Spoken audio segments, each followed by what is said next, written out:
Hey, yo, you think you could slow down a little? Remember that sudden impact with the ground thing I mentioned? We're fine. Just getting used to the rhythm.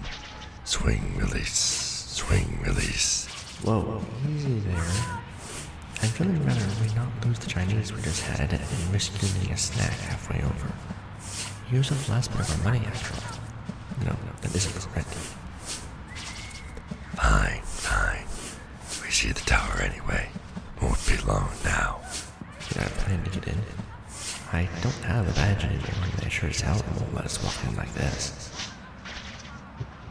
Where did you say our office was located? Top floor, third door to the right. The wine glass window view over the city center. I used to take me hours to clean those windows. Stupid hand wiper. Hang on. But oh, joy of growing up. Quit whining. We've got this. And here we are, top floor.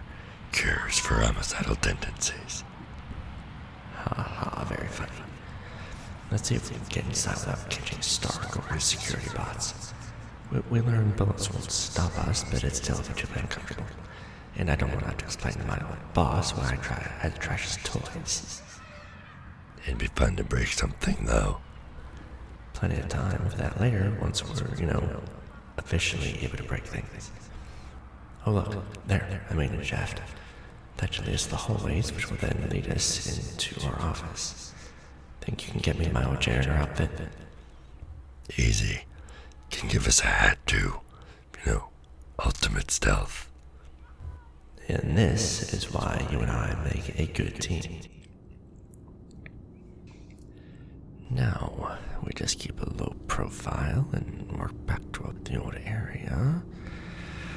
Don't alert anyone. The shot wasn't all that bad, to be honest. Sure, I had to clean Stark's massive windows and carpets that probably cost more than my whole apartment. But he paid well, and I met a solid cast of the Avengers through the job. You get any of their phone numbers? What? No. I said I met them, but I saw them from behind one of the, expensive sweepers or through a window or something. I'm not on a first-name basis with Captain America or something. At least not yet, you're not. I really doubt we're going to ever become as close to them as that. Again, let's aim for friendly neighborhood alien, as Spider-Man puts it. Okay, here we are, Dr. Ori's office. Think we should knock or just waltz in? Knocking is polite. You told us that after we kicked down your friend's apartment door. He still hasn't replaced that, Knocking it is. Yes, I just turned away one of your partners. What is wrong now? These interruptions are going to start affecting the results of my work. Hey, Doc. Long time no see, huh? Well, technically it's only been a few weeks, but, Do I know you? Luke Terrace. I was on janitor duty for you every Thursday evening and Monday morning. You used to scold me on how I organized your desk after I was done. Because you always moved my monitors when you dusted, then put them in the wrong angle, I remember. I thought Mr. Stark let you go. He kind of did, but this is an emergency and we didn't want to bother Mr. Stark with this. We're not sure how he'd react and how experienced he is on the topic. Wait, we? Who is we? Is someone with you? Her heart rate is going up. We're alarming her. Thanks, I gathered that. Shush until I get this under control. In technicality, yes. Can we come in? Please, Doc. We don't really have anyone else we can share this with that won't freak out on the spot. Hopefully, anyway. Shut up. Okay, come in, but please don't touch anything. I finally got the new staff to leave my equipment alone, and I don't want you ruining that. We, ready to show her? As much as we'll ever be, I suppose. Okay. Well, Dr. Ori, we want to introduce you to our other half. Discord.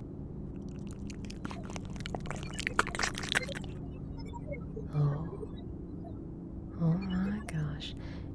We're a bit wild looking, we know, but we can explain. You have a Clintar. Oh my. I've never seen one in person. Mr. Stark always said they were too difficult to restrain or capture without a willing host. It seems even the Clintar have bonded completely. Have you noticed any adverse effects from the symbiosis? Well, we're hungry a lot, and wait, what? You know what we are, how we work. We thought this was going to be a big scary shock that needed to, keep you from panicking, but you seem pretty calm. I work for S.H.I.E.L.D. I've met gods, beings who believe themselves to be gods, aliens, and everything in between. A symbiote, though. Almost everyone we have on file is already bounded, and we can't morally bring them in for study without the host's consent. Mr. Stark doesn't know you're here. No, we came in through the maintenance shafts, had to keep a low profile since we got laid off. Obviously, we couldn't walk in through the front door looking like this. Yes, of course. Tony's security is built for base organic life and cybersecurity threats. But a Clintar doesn't fall under either. Otherwise, the Iron Legion would have descended upon you within minutes, and the building would have been put on lockdown. Wait, what? That wasn't a thing last time we worked here.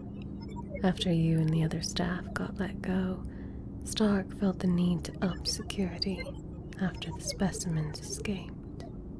Wait, do you mean to tell me that this symbiote you've bonded with is the same one that was under all that experimentation? I heard rumors, but bioengineering isn't my department, so I wasn't allowed access to those files. To think they captured a live Clintar without a host and didn't tell me. How typical. Not captured, made, artificially born.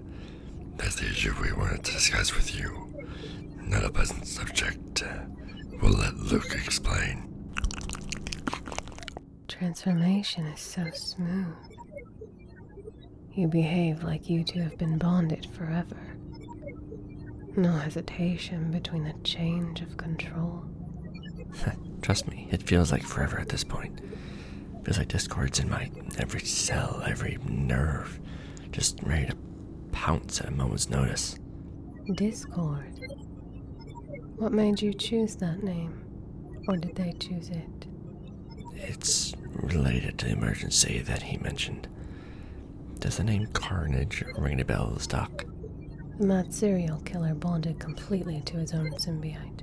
Yes, he caused a massive catastrophe a few summers ago that affected most of the planet. No one in S.H.I.E.L.D. didn't at least get reports on it. Why? Well, Discord is kind of his pseudo-biological spawn.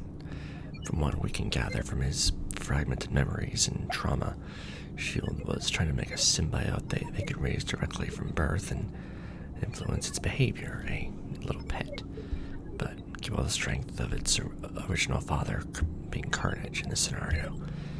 This means... That means he has Carnage's DNA code and possibly his tendency for wanton violence. Yes. Now I understand. You obviously have no experience with such an organism. And Discord has no way to resist the urges besides your influence. And it's not uncommon for the symbiote to override the behavior of the host. Exactly. We've had dreams, they don't make sense, bloody and just filled with violence, but none of us can figure out from what. So we want to avoid turning into that monster that he was born from. Any more than we already can, anyway. No offense, buddy. None taken. Focus on me, you two, please. Psychological signs of moral and mental deterioration this early into the bonding life does lean towards the possibility of Carnage's madness taking root without proper treatment. But like I said, I am not bioengineering, and I have never worked with a Clintar subject before. I'll need time to experiment and test possible solutions. It's not as easy as just writing you a prescription and sending you home. You two do have a home after getting fired, right? A shitty apartment downtown.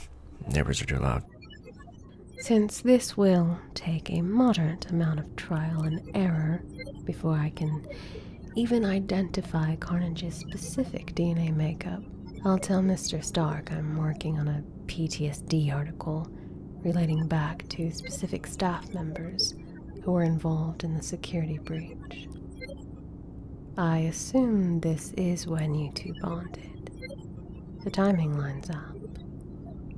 Yeah, I was trying to figure out how to get to the bottom floor labs, and Discord just kind of jumped me out of nowhere. Woke up a few minutes later feeling fine, so I assumed it just hit my head and something was a bad dream. We didn't actually officially meet until a few days later when we got hungry. Speaking of hungry, Discord, you just ate. We can't afford to satisfy you every time you get the munchies, buddy. Dinner sounds nice, actually. I haven't eaten in 36 hours, and if I continue staring at these quantum formulas for much longer, I may slip into a coma. Does your friend have a preference? Meats, carbs, chocolate, lots of chocolate. Not always together, of course, but we've had some weird snacks at 3 o'clock in the morning. Snacks. Okay. Well, I know a steak location down the road. We can meet up there at 8 p.m. That will give me time to get the report to Mr. Stark about the project, and you two can gather your thoughts on these dreams. Thank you, Doc. Really, we mean it. Both of us. Don't thank me yet. I haven't concluded anything yet. Now, shoo, before security finds you and drags you out by your hair.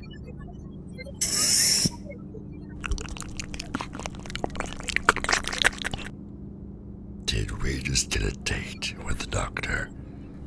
What? No. She's trying to help you help us, not get with us. Helping us far from a date as you can get.